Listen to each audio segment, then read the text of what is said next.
Hi, this is Ridea, keeping it real, and welcome back to my YouTube channel.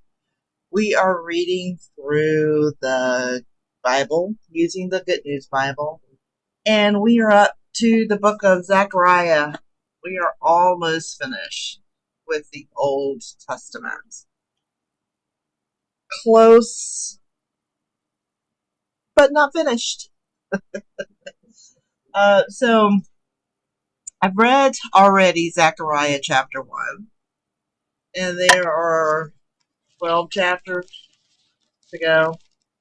11 chapters to go. Yep, 12, no, 13 chapters to go. So we're going to get through it. I've read some of this offline, but I do want to refer to the Halley's Bible Handbook because half the time I need an overview of what is this about? What is this all about? So in addition to that, the other thing that I bought, and I've seen it and I've got a lot of resources. But one resource I didn't have that I got this week was Cepher. And I got this week because of these names that are in these books, Lord, all of that. Where, the Cepher, what the Cepher does is it tells you, what names that they believe we should be calling the Most High, quote unquote, Jesus. That whenever I see Lord, the Most High, they explain it. It's Yahuwah. See that here, Yahuwah.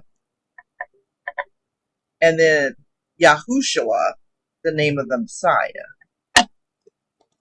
And the other important one is the Ruach, the Spirit. Right? So, and also the great thing about the Cepher is the way it breaks down these books. I love it. The Torah, and then it gives you the King James and the Apocrypha, the instruction. There's 5 books. Second books, the prophets, the 12, the writings, the rolls.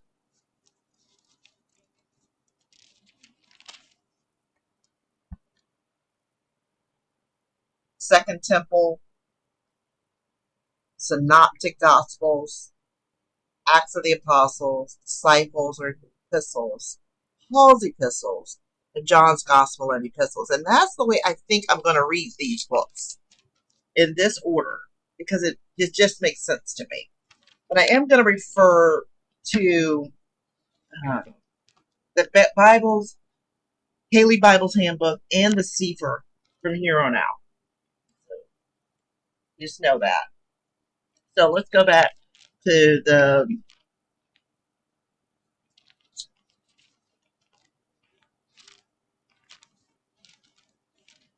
book of Zechariah.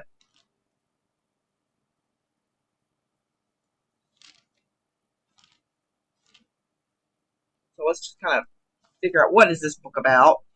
It's about rebuilding the temple, the forecast of a grander future temple, the visions of a coming Messiah, and his universal kingdom. This is important, very important.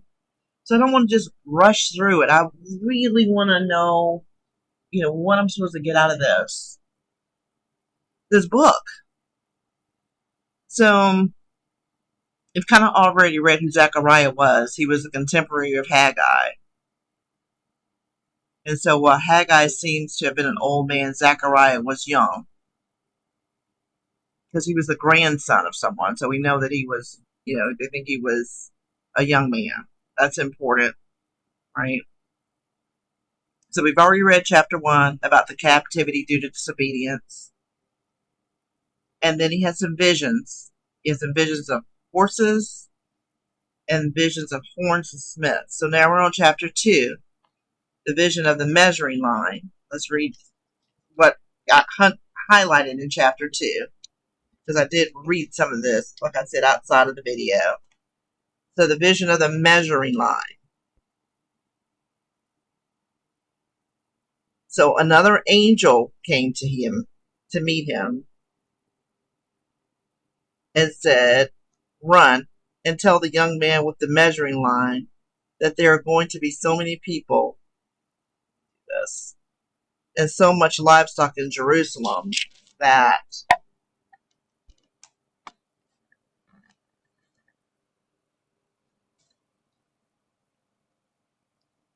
the Lord has promised that he himself will be the wall of fire around the city to protect it, and that he will live there in all his glory.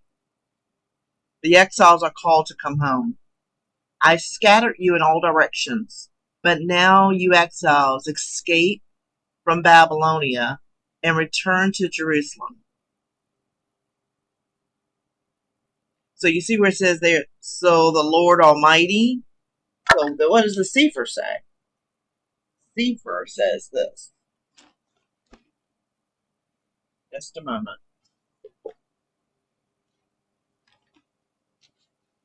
So that's chapter 2, verse 6 and 7.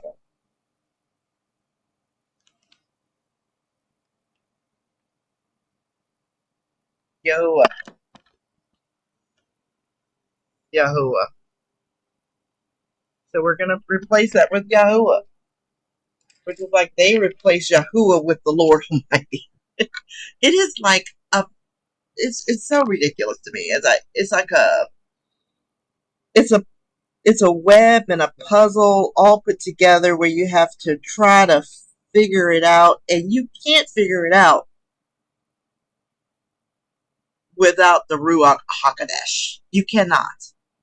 You have to have that Spirit help guide you. Where the Spirit helped guide me to get the Cepher. Like, you need that. And when I bought that on Amazon, I realized as I was buying it, I should have bought 2. One for someone else. But then also because I believe that these books are not going to be available. I don't think they're going to be easily available in the future. That's just my thought. Back to Zechariah so we can get through this. So Yahuwah, I had to write it up here so I can try to remember it. Yahuwah sent me with this message for the nations that had plundered his people. Yahuwah himself will fight against you, and you will be plundered by the people who were once your servants. That is so key. We don't have to fight. We don't have to worry. We don't have to do any of that because Yahuwah is going to fight for us. Yahuwah said, "I'm coming to live amongst you."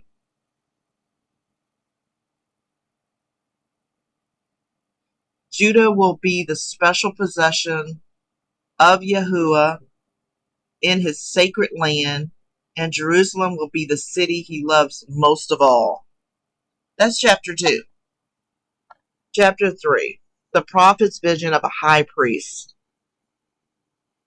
So in another vision, Yahuwah showed me the high priest Joshua standing before the angel of the Lord.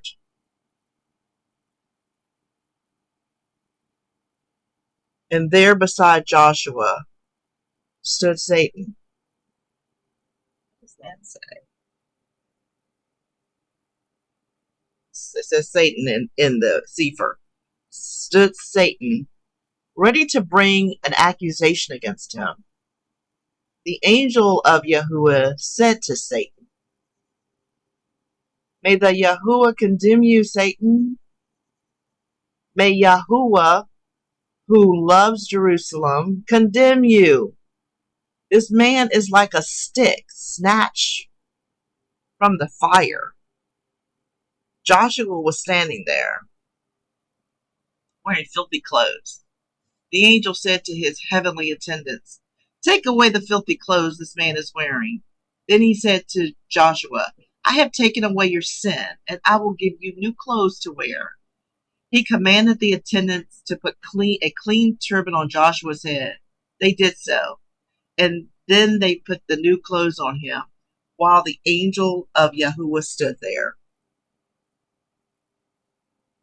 Then the angel told Joshua that Yahuwah had said, "If you obey my laws and perform the duties I have assigned you, then you will continue to be in charge of my temple and its courts, and I will hear your prayers, just as I hear the prayers of the angels who are in my presence.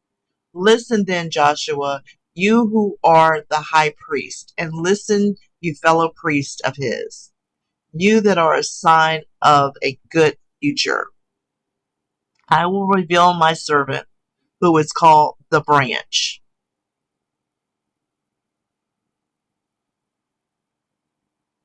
I am placing in front of Joshua a single stone with 7 facets. Stone. I will engrave an inscription on it, and in a single day I will take away the sins of this land. When that day comes, each of you will invite your neighbor to come and enjoy peace and security,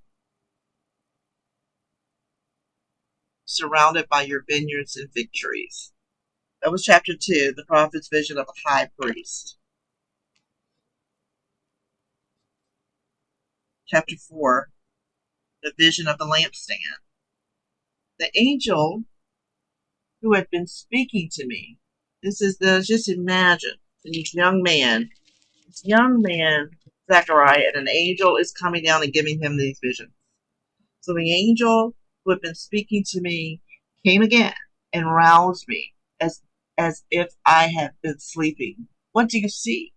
he said. "A lampstand made of gold," I answered. "At the top is a bowl for the oil. On the lampstand are 7 lamps, each one with places for 7 wicks. There are 2 olive trees beside the lampstand, one on each side of it." Then I asked the angel, "What do these things stand for, sir?" "Don't you know?" he asked me. "No, I don't, sir," I replied. The angel said to me, "The 7 lamps are the 7 eyes of Yahuwah, which see all over the earth." Then I asked him,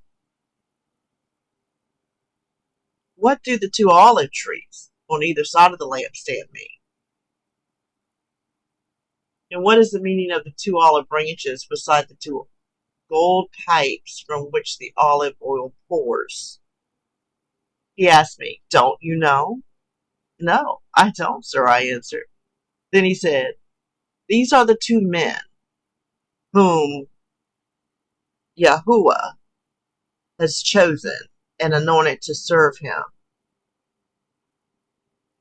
the Lord of the whole earth." The Yahuwah of the whole earth? Who are the 2 men? Does anybody know who the 2 men are? If you know, put it in the comments. God's promise to Zerubbabel. The angel told me to give Zerubbabel this message from Yahuwah: "You will succeed, not by military might or by your own strength, but by my spirit. Obstacles as great as mountains will disappear before you. You will build the temple, and you will put the last stone in place. The people will shout, 'Beautiful, beautiful.'" Another message came to me from Yahuwah. He said, "Zerubbabel has laid the foundation of the temple, and he will finish the building. When this happens, my people will know that it is I who sent you to them." They are disappointed because so little progress is being made. But they will see Zerubbabel continuing to build the temple, and they will be glad. Chapter 5 of Zechariah, the vision of the flying scroll. Wow. You think about it, these are like, dreams. And if you're in this walk you kind of know what's happening here. You are having these types of vivid dreams, seeing faces and things. At least I am. So, chapter 5, the vision of the flying scroll. I looked again, and this time I saw a scroll flying through the air. The angel asked me what I saw, and I answered, a scroll flying through the air. It is 30 feet long and 15 feet wide. Then he said to me, on it is written the curse that is to go out over the whole land. On one side of the scroll it says that every thief will be removed from the land.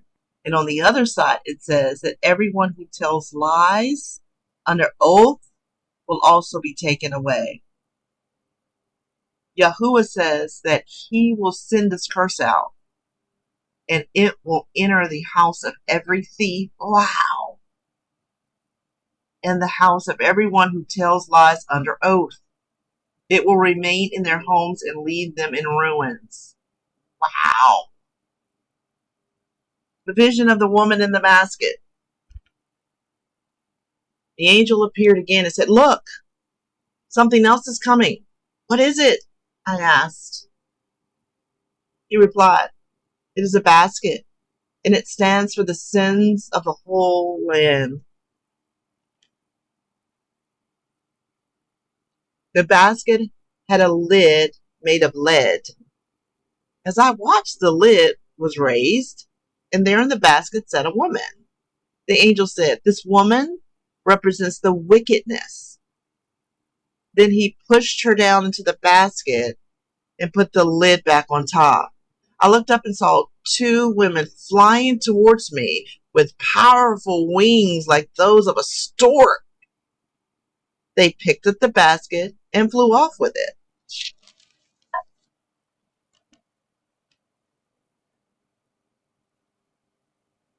I said to the angel, where are they taking it?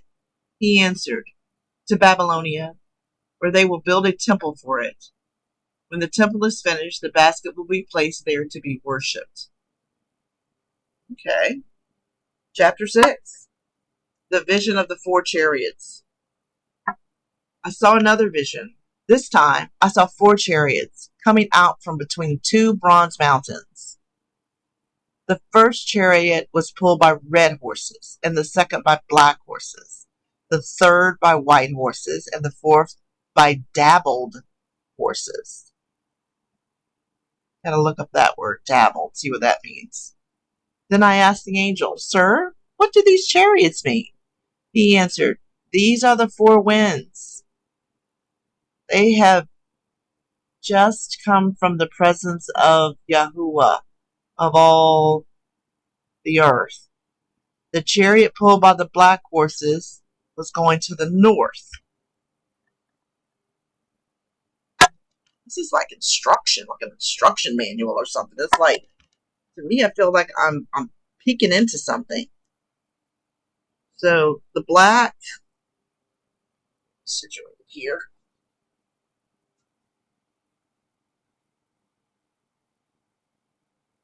So the black horses is going to the north. The white horses going to the west. The dabbled horses were going to the country in the south.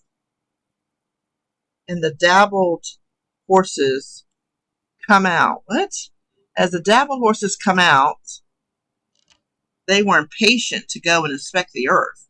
They didn't want to go.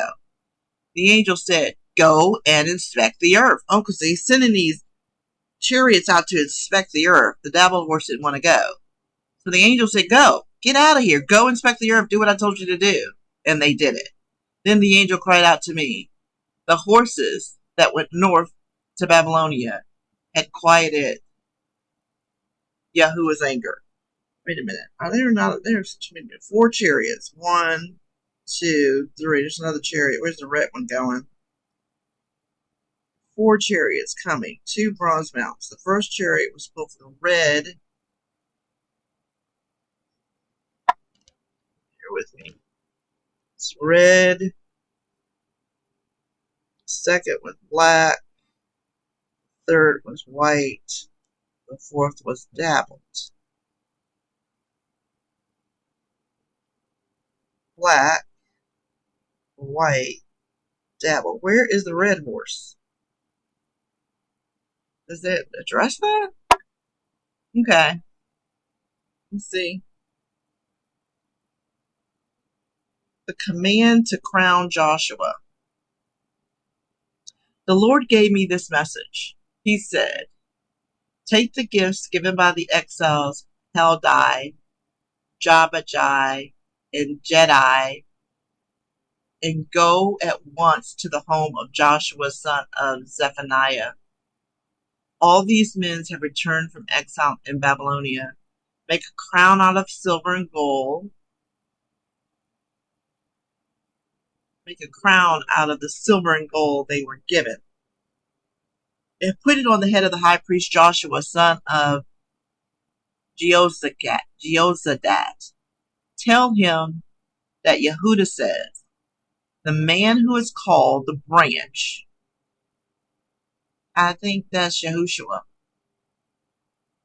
will flourish where he is and rebuild the Lord's temple. He is the one who will build it and receive the honor due a king, and he will rule his people. A priest will stand by his throne, and they will work together in peace and harmony. The crown will be a memorial in Yahuwah's temple in honor of Haldai, Tobijah, Jediah, and Joshua. Men who live far away will come and help to rebuild the temple of the Lord, of Yahuwah. And when it is rebuilt, you will know that Yahuwah sent me to you. This will all happen if you fully obey the commands of Yahuwah, your God. You know, and I wrote down here, that was chapter 6. I'm going to stop there and pick it back up. But I wrote down here as I was reading this, that get your priorities right.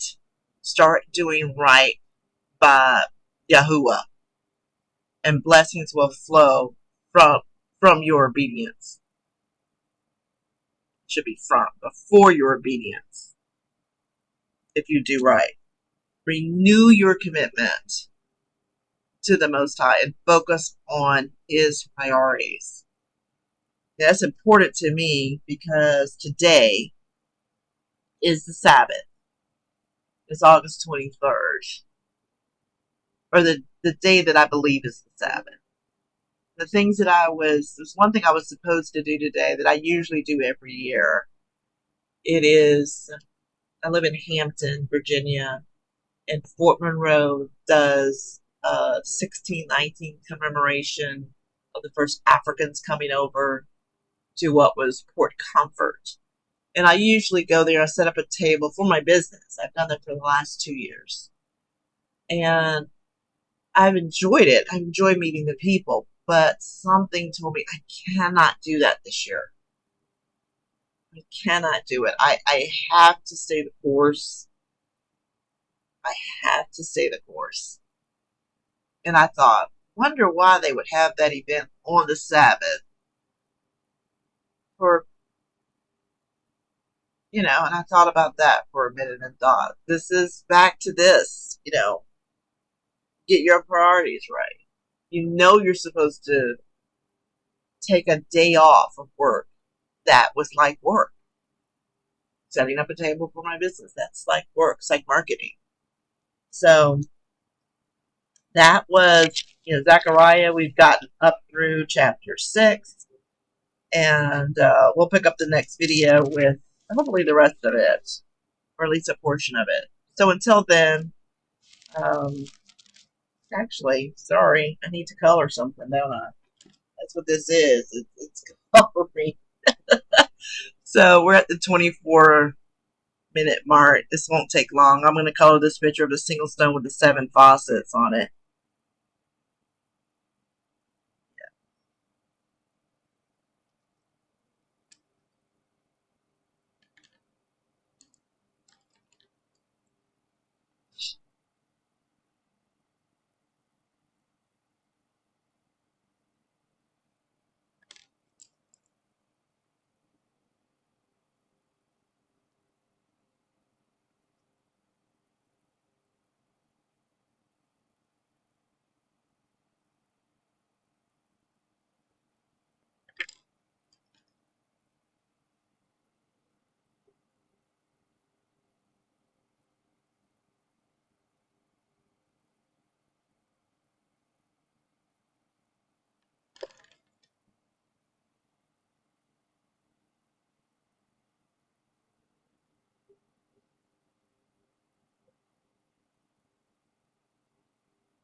I just found this black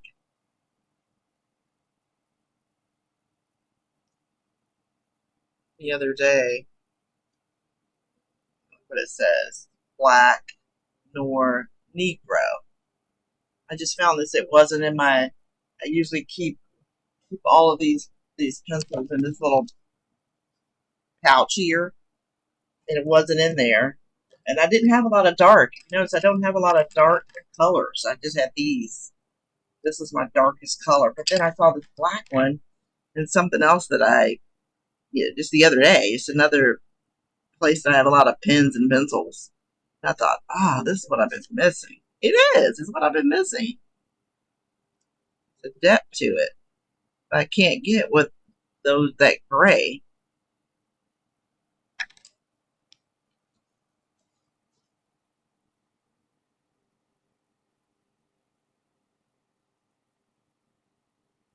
I encourage you to find something you like to do that, like this for me, is peaceful.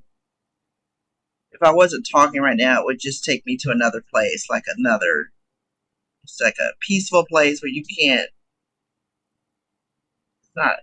get it with anything else. You get it with meditation. Really, we can get a lot with meditation, but this is some form of, this is like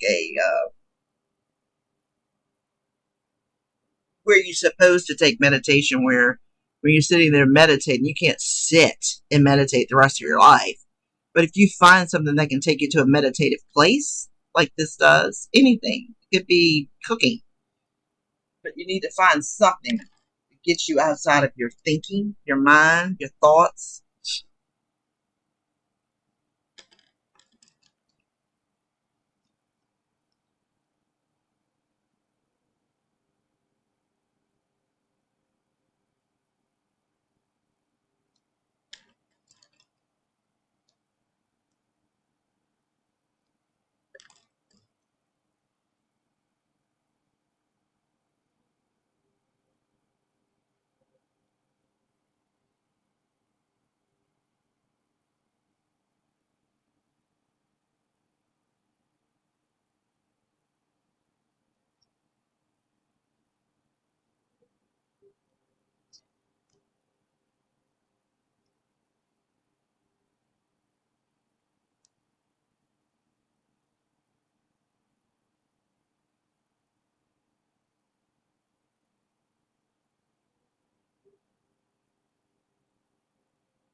So that I'm going to finish this a little bit more, and I'm going to close out.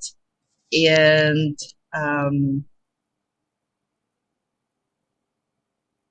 this is Ridea keeping it real. Until next time.